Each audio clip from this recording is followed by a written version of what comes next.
Hello, thank you very much for sending me the video of Rain. That was really good to hear how it's coming along, and I'm really pleased that you've started to add some other sections that I don't think we looked at together last time. So excellent, it's getting there definitely.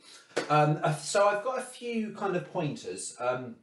Don't worry, not everything on that paper's for this piece. I've made a few notes from there for a few videos for people. So first of all, the first thing I was just going to kind of pick up on in Rain is the introduction, those first 4 bars, because this isn't your fault at all, but they're really boring. You just having exactly the same thing for 4 bars. Oh, don't want the electronic piano voice. If all of those chords are exactly the same, that's really meh and a bit sort of ploddy.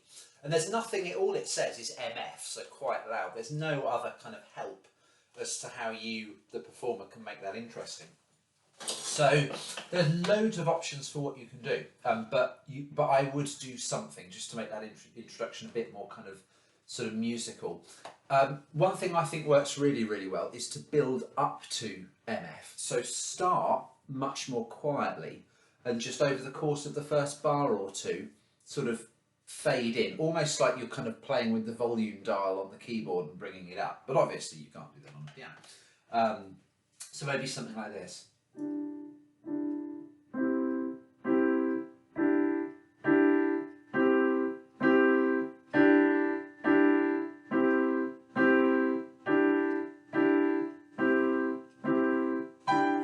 Just so that it kind of does something different for those first 4 bars. Another thing that I think works quite well is to start them really quietly, crescendo sort of towards the end of bar 2, beginning of bar 3, and then in bar 4, just before the right hand comes in, diminuendo again. So it sort of builds up, it peaks, and then it starts getting a tiny weeny bit quieter again for when the right hand joins in. A bit like the orchestra kind of dying down and going really quiet before the singer starts singing.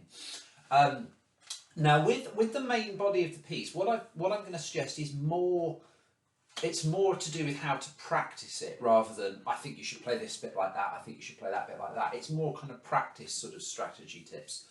So hopefully these will be useful, and of course the beauty of having this on the video is that you can kind of rewatch this and go back to various bits of it if they're useful at a later date.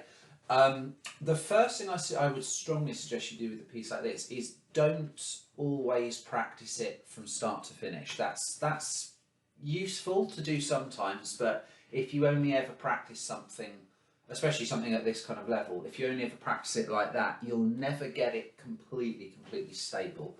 One of the best ways I know to get something really stable is to practice in small chunks, but keep shifting those chunks. So, and that's the first thing I'm going to encourage you to do when you spend some time practicing this. So let me give you an example of what I mean. I'm going to start off by going from bar 4 to bar 5, and that's all I'm going to do. Bar 4 and then bar 5.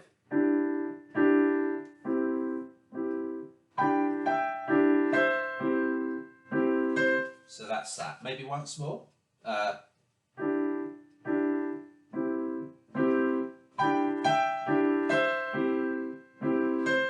Now, which 2 bars do you think I'm going to practice next? I'm going to give you about 4 seconds to shout your answer at the laptop or the iPad. Cool. Now, if you said bars 6 and 7, you were wrong. So what I would do next is I would practice bar 5 and then bar 6, so that you're always getting that overlap. So you practice like what we did there. We did 4 and 5. Then we do 5 and 6, then we do 6 and 7, for example. The danger of practicing 2 bars, getting them really good, then practicing the next 2 bars, then really good, blah, blah, is that you'll learn it really well, but you'll stop every 2 bars because you won't have practiced, this bar joining to that bar. So next I would do bar 5 to bar 6, then bar 6 to bar 7, and so on. And you only need, in a particular practice session, you don't have to go through the whole piece like that. You might not have time. I mean, it'd be far better to do a couple of short practice sessions where you just do, say, 4 or 5 pairs of bars like that, rather than try and do the whole piece, but find that for the second half of it, you're mind is in Hogwarts or whatever, because it's just a lot to take in at once. So that's one suggestion. Coupled with that, I would suggest that before you practice a particular 2-bar section, remembering that the rhythms in this piece are one of the most difficult things, before you practice it, actually tap the rhythm. So again, let's use bars 5 and 6 as an example. Let's say I'm about to move on to bar 5 and bar 6. I'm just going to tap the right hand rhythm with my right hand, the left hand rhythm with my left hand, just to start getting a good feel for where the chords and the notes come together and where they do not. And remember, with this kind of syncopation, a luxury that you always have is that if you see a quaver tied to something, that note will always fall on an offbeat. If it's a quaver tied onto something else, it's something that's starting on an and. In other words, it will not be at the same time as one of the chords in the other hand. So time to tap bars 5 and 6.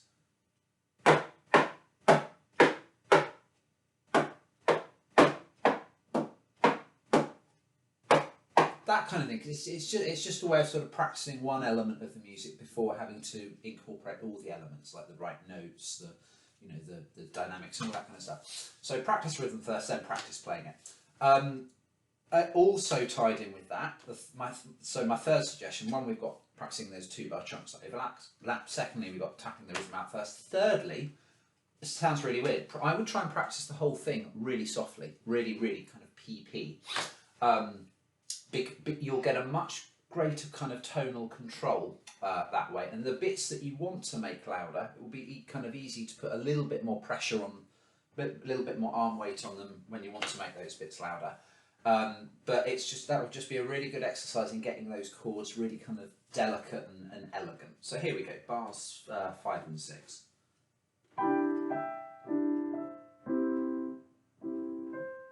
Really gentle.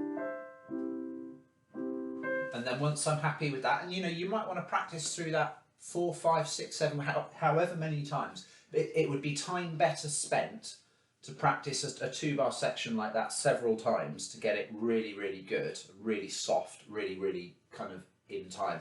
Far better to do that than to try and practice 2 lines of it but not really feel like you've made much improvement. And then carry on to the next one. So just to recap so far, 2-bar chunks. When you're doing this kind of practice, try and practice the whole thing PP, practice the whole thing really quietly, and tap out the rhythms first. Just a couple of comments on the second half. So when we get to the bit where the hands swap and the right hand does the crotchet chords, be aware that those low notes that you have at the end of what bar is that, 11, 12, 13, bar 14, those are still in bass clef. So that goes down to F sharp, G, C.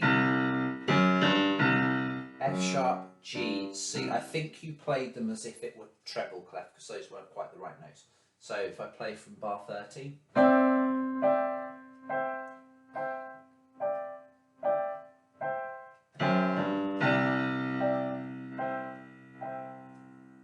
And exactly the same principle with this bit. So just look at a couple of bars at a time and just sort of shift through the piece that way, and that will really transform the whole thing. Another thing I was going to talk about, but I think we'll do that another time, is sort of dynamics at various points in the piece, because the score gives you almost no help. It says at the beginning quite loud, and then on the last one it says diminuendo, and that is all the help it gives you, which is meh. But within that you will want to kind of add some more dynamics and some richness. But I would suggest what we do to start with, we won't worry about that. Practice the whole thing really softly, and then afterwards we can look at making the bits you want to get louder, but keeping the other bits really kind of delicate. I think it's better to do it that way than to practice the whole thing loud and then try and quieten some of it down. Practice the whole thing quietly, and then you can easily kind of louden some of it up. Remember, playing loud is a lot easier than playing quietly. Brilliant. I hope that helps. I look forward to seeing you on Saturday. See you then. Bye.